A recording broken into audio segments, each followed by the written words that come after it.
الحمد لله وكفى، سلام على عباده الذين اصطفى، أما بعد، أعوذ بالله من الشيطان الرجيم، بسم الله الرحمن الرحيم. وَإِذْ أَخَذْنَا مِيثَاقَكُمْ وَرَفَعْنَا فَوْقَكُمُ الطُّورَ خُذُوا مَا آتَيْنَاكُمْ بِقُوَّةٍ وَاذْكُرُوا مَا فِيهِ لَعَلَّكُمْ تَتَّقُونَ ثُمَّ تَوَلَّيْتُمْ مِنْ بَعْدِ ذَلِكَ فَلَوْلَا فَضْلُ اللَّهِ عَلَيْكُمْ وَرَحْمَتُهُ لَكُنْتُمْ مِنَ الْخَاسِرِينَ. وَلَقَدْ عَلِمْتُمُ الَّذِينَ اعْتَدَوْا مِنكُمْ فِي السَّبْتِ فَقُلْنَا لَهُمْ كُونُوا قِرَدَةً خَاسِئِينَ فَجَعَلْنَاهَا نَكَالًا لِمَا بَيْنَ يَدَيْهَا وَمَا خَلْفَهَا وَمَوْعِظَةً لِلْمُتَّقِينَ. اور جب ہم نے تم سے قول و قرار لیا اور ہم نے طور پہاڑ کو اٹھا کر تمہارے اوپر معلق کر دیا کہ قبول کرو جو کتاب ہم نے تم کو دی ہے مضبوطی کے ساتھ، اور یاد رکھو جو احکام اس میں ہے جس سے توقع ہے تاکہ تم متقی بن جاؤ.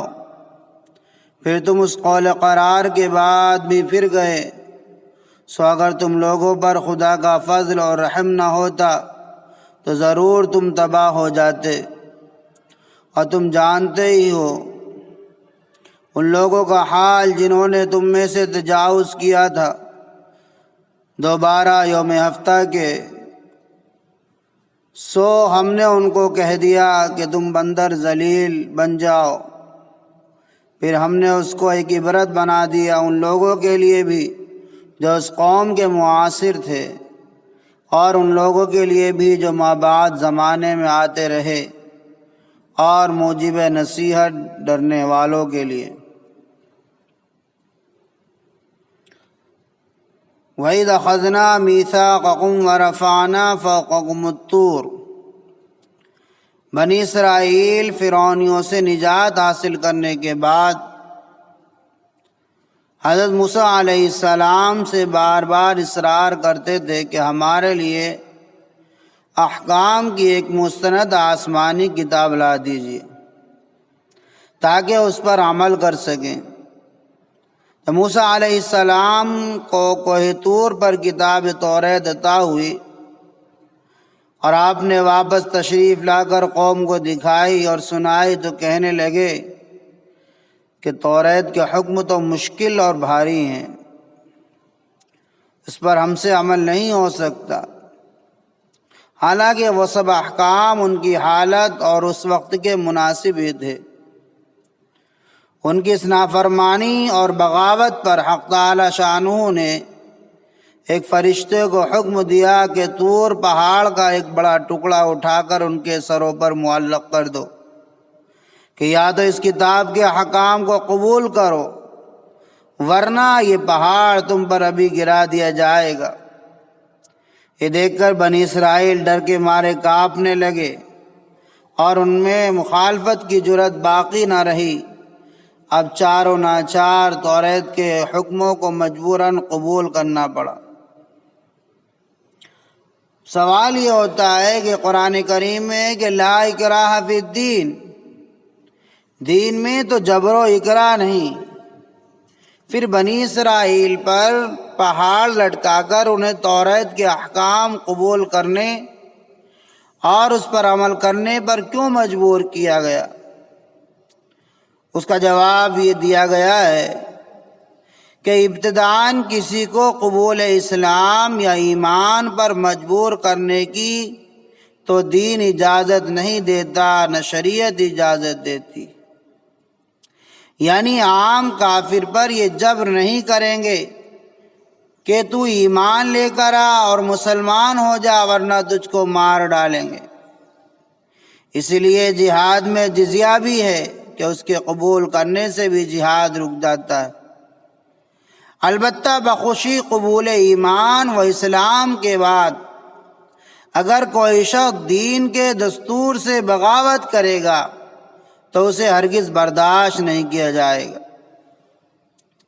یہ بنی اسرائیل پہلے اپنی رضا سے ایمان لا چکے تھے، اب اپنے دین کے دستور سے یعنی توریت سے جو اس وقت ان کا دستور تھا بغاوت کر رہے تھے، اس لیے اسے برداشت نہیں کیا جائے گا۔ آگے فرمایا ثم تولیتم من بعد ذلک فلولا فضل اللہ علیکم ورحمتہ لکنتم من الخاسرین، یعنی تمہاری بدعہدی اور عہد شکنی کا اقتضا تو یہ تھا کہ تم کو فوراً عذاب سے ہلاک کر دیا جاتا، مگر پھر اللہ نے اپنا فضل و مہربانی تم پر فرمائی اور اپنی رحمت سے حضرت شمویل علیہ السلام، حضرت داؤد علیہ السلام، حضرت سلیمان علیہ السلام اور دیگر انبیاء کرام کو بھیج کر تمہاری ہدایت اور راہ راست پر لانے کا سامان کیا۔ یہ خدا کا فضل تھا، ورنہ یہود تو دنیا میں اپنی تباہی اور عذاب آخرت کا سامان کر ہی چکے تھے۔ وَلَقَدْ عَلِمْتُمُ الَّذِينَ اعْتَدَوْا مِنْكُمْ فِي السَّبْتِ، اس آیت کے اندر ہفتے کے دن کے بارے میں حکم الہی کی خلاف ورزی کرنے والوں کا انجام ہے۔ محترم سامعین، حضرت موسیٰ علیہ السلام کے کئی سو سال بعد حضرت داؤد علیہ السلام کے زمانے میں یہودیوں کی ملک شام کی غربی جانب سمندر کے کنارے ایک آبادی تھی جس کا نام ایلا تھا۔ اس میں تقریباً 80,000 یہودی آباد تھے اور ان کی تجارت کا مدار مچھلیوں پر تھا۔ سنیچر کے دن کو عربی میں سبت کہتے ہیں۔ موسیٰ علیہ السلام کی شریعت میں شکار کھیلنے یا کاروبار دنیاوی کرنے کی سخت ممانعت تھی، جیسے کہ تورات میں حکم تھا۔ اللہ تعالیٰ نے ان کو آزمائش میں مبتلا کیا اور امتحاناً یہ صورت کر دی کہ ہفتے کے دن ہی بڑی کثرت سے مچھلیاں پانی کی سطح پر تیر کر آ جایا کرتی تھی اور باقی دنوں میں پانی کے اندر رہا کرتی تھی۔ یہ حالت ایک عرصے تک قائم رہی تو اس بستی کے یہودیوں کو حیلہ سازی اور کوئی تدبیر نکالنے کی فکر ہوئی کہ اللہ کے حکم کی ظاہری صورت بھی برقرار رہے، یعنی سنیچر کے دن شکار نہ کرنے کا حکم بھی پورا ہو جائے اور مچھلیاں جو اسی دن کثرت سے آتی ہیں وہ بھی ہاتھ لگ جائیں۔ بس پہلے تو ایک شخص نے یہ حرکت کی کہ سنیچر کے دن ایک مچھلی پکڑ کر ڈورے سے باندھ کر پانی میں چھوڑ دی اور پانی کے کنارے ایک کیل گاڑ کر ڈوری کا کنارہ اس کیل سے باندھ دیا تاکہ مچھلی جا نہ سکے۔ اتوار کا دن ہوا تو اس کو پکڑ کر لایا۔ اسی طرح اس نے دوسرے سنیچر کو کیا۔ رفتہ رفتہ لوگوں کو اس کا حال معلوم ہوا تو انہوں نے بھی اس طرح خفیہ حرکت شروع کر دی اور اسی طرح کچھ عرصے تک کرتے رہے۔ پھر یہ لوگ دلیر ہو گئے اور اعلان سمندر کے کنارے قریب قریب گہرے حوض اور تالاب کھود دیے اور سمندر سے نالیاں کاٹ کر حوضوں تک پہنچا دی۔ سنیچر کے دن حسب معمول مچھلیاں پانی کی سطح پر آتی تھیں اور نالیوں میں ہوتی ہوئی حوضوں میں آ جاتی اور وہ نالیوں کو بند کر دیتے تاکہ واپس نہ جا سکے، اور اتوار کے دن یہ مچھلیاں پکڑ لیتے اور اعلانیہ بازاروں میں فروخت کرتے۔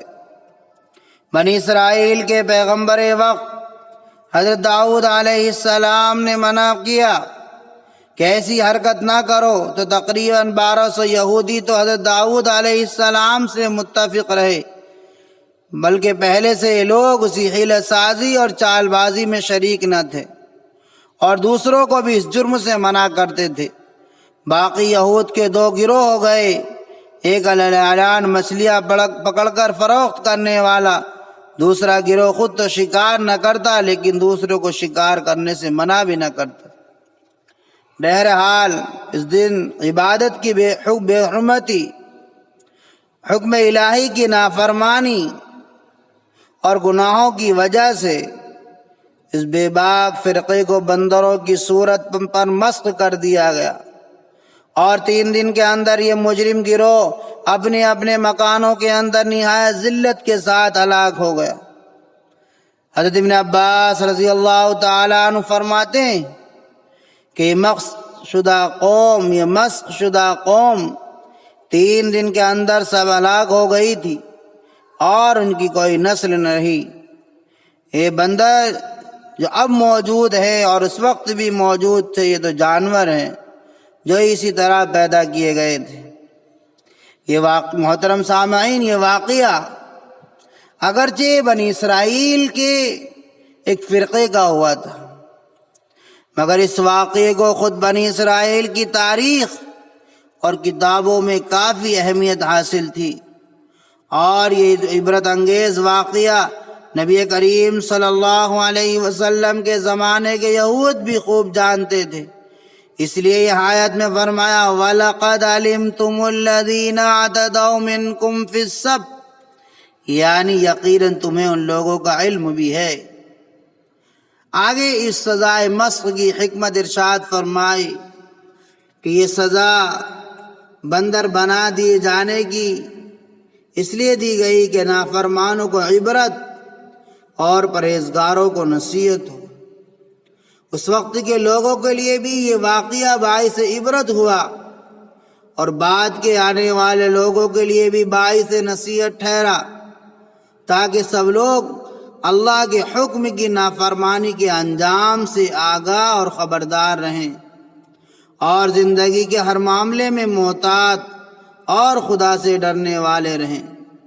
دعا کیجئے کہ اللہ تعالی ہر حال میں ہمیں اپنے اور اپنے رسول پاک صلی اللہ علیہ وسلم کے احکام کا پابند بنا کر رکھے اور شریعت کے احکام میں ہیلہ بازی اور چال بازی سے ہماری حفاظت فرمائے۔ یا اللہ ہمیں گزشتہ اقوام کے حالات سے عبرت و نصیحت کرنے والا دل عطا فرما دے۔ آمین۔ وآخر دعوانا ان الحمد للہ رب العالمین۔